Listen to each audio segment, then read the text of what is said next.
Hello everyone welcome back to my channel. आज के निये चले एसेछि हेल्दी एक वेट लस लांचेर रेसिपि। तो प्रथमेई 2 चामच ओट्सের মধ্যে हाफ बाटी दई, सामान्य परिमाण जल और 2 चामच चिया सीड 2 घंटार जन्य भिजिए राखते होबे।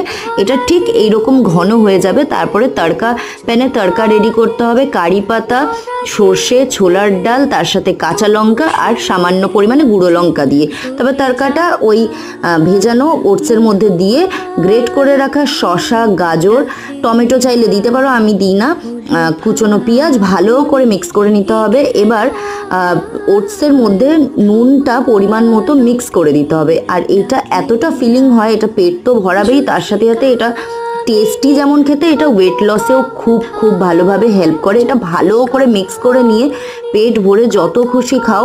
আর এটা অন্যদেরও এই গরমের সময় পরিবেশন করতে পারো, পুরো বাড়ি বাচ্চা থেকে বুড়ো সবাই খেতে পারে। তো ভালো ভালো ভিডিও বা ব্লগের জন্য